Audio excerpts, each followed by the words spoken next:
Hi guys, so today I'm going to be doing a quick review and basically telling you guys about my experience using a sewing machine to make my very first sewing machine wig, like with a sewing machine by myself.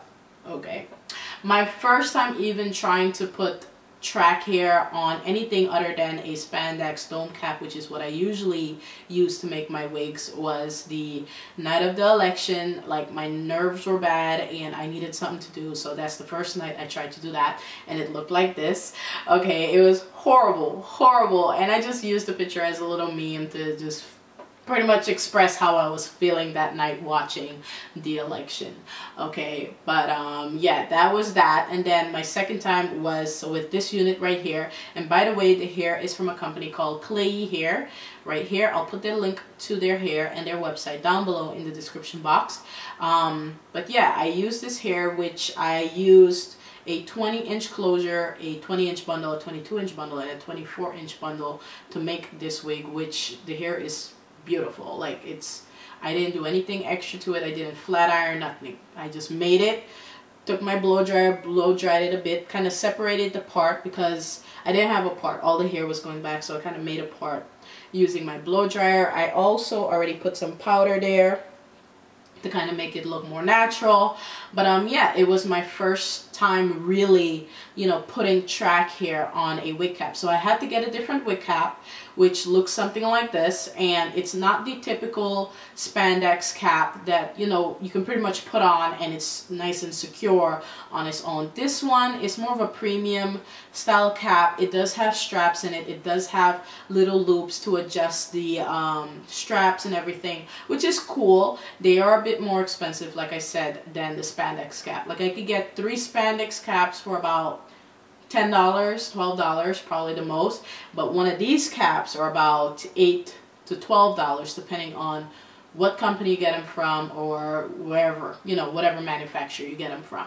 Alright, so this one, I think I paid $10 for this cap, and I also got it in a size large because I didn't know how the hair was going to behave and the way the stitching of the sewing machine was going to behave. I thought in my mind, I said, well, you know, sometimes when you use a sewing machine on certain types of fabric, it kind of shrinks it and pulls it together.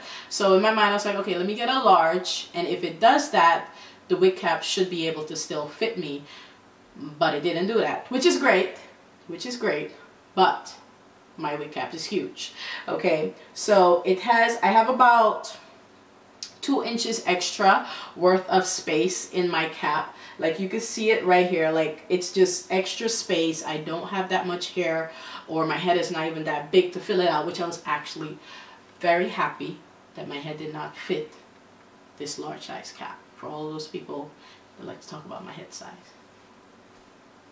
Okay, so I wear a medium size cap. I've always worn a medium size wig cap or standard size wig cap, which is about a 22-inch size cap for your, you know, for your head.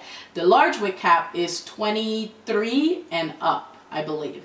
So it's bigger, but it's premium. It has straps already in it. It has the little loops to adjust it. It has these like little flaps right here where I could sew on wig combs onto, which I really do like that. And I like that it has a curve to it.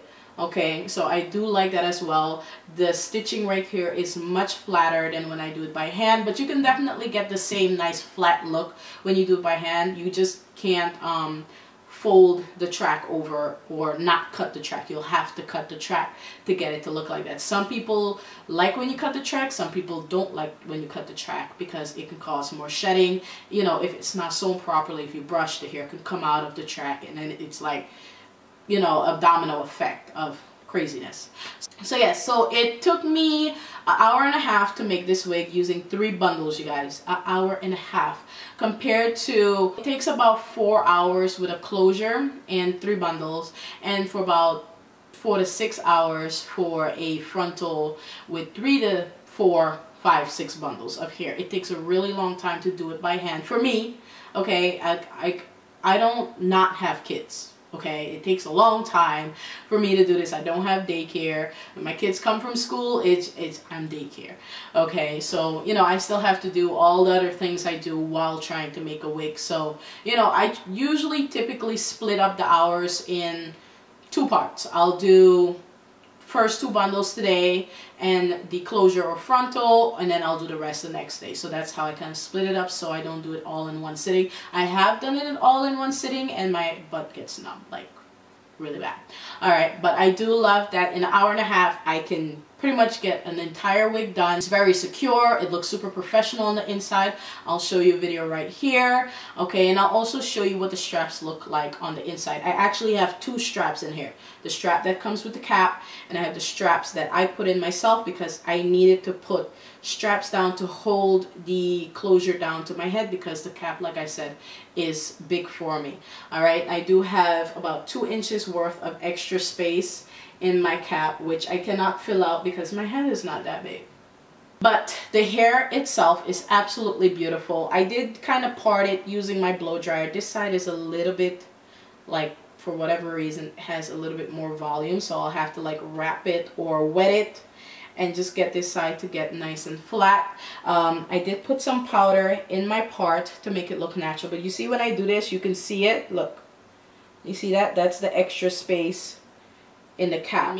But yeah, this is probably going to be a keep wig. I do love how easy it was to finish the wig, how quick it was to finish the wig. You know, it was easy and it was not, you know what I mean? But once I got the hang of it, it was fine. Like when I used the wig making thread, the thicker thread that a lot of us use, a lot of us who make wigs, sell wigs and things like that, we use that thread. It bunched up on my machine, so I had to go and get different thread just for my machine to make this wig, and it worked out perfectly. I'll show you pictures right here of how it looked when it was all bunched up. It just didn't look good, but it looked fine on the other side. It's just the inside of the cap, it was just bunching up really, really bad, and for whatever reason I put on 6 tracks like that. I don't know why. But I guess I was trying to learn from my mistake, even though it took 6 times, like some people's relationships. But, you know, you live and you learn. Okay, I had to come back home, take out all those tracks, and re-thread my machine, redo the whole thing, and I'm happy with my first ever machine-made wig. I'm happy with the results. I'm happy with the time it took to make it, which was a lot less than friggin' 4 hours. Okay, a lot of you guys know that I do make wigs for sale now, so that's going to help me. Okay, that's going to help me. But yeah, let's get to the hair. I really didn't do much to this hair. I just made the wig. I got this new blow dryer which comes with like comb attachments. It's from Andis. It's a gold one, and it's not like your typical blow dryer. It looks like a brush almost, and you put the attachments on it, and it was on clearance in Walmart. Girl, I picked that up, $11. I couldn't pass it up. All right, I picked that up. It was between that and the Conair one, which was similar, but something about Conair just turns me off. Okay, so I picked up the Andis and I'm so happy I did. It's an amazing blow dryer and I got it for cheap, so that's even better.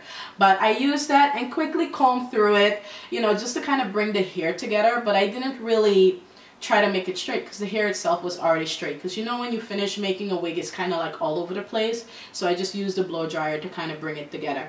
I also used the blow dryer to make my part, so I parted the hair, kind of held it down like this, and then used the blow dryer to kind of, you know, part it itself. For whatever reason I still had these little gremlin things standing up right here.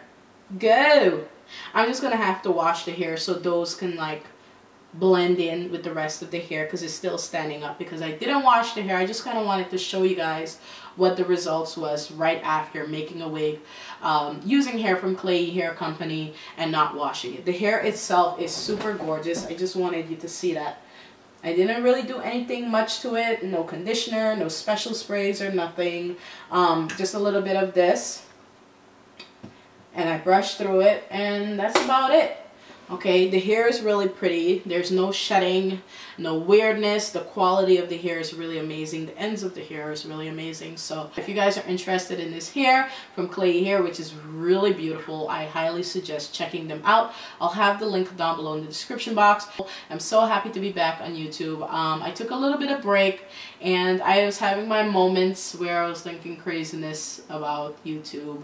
Not other people, but just my channel in general. And you know, trying to stay on that positive vibe, positive thinking kind of, you know, road, and not thinking about anything else other than uploading and hopefully giving you guys some helpful videos. Okay, I love you and I'll see you all very soon. All the information again that you need is in the description box.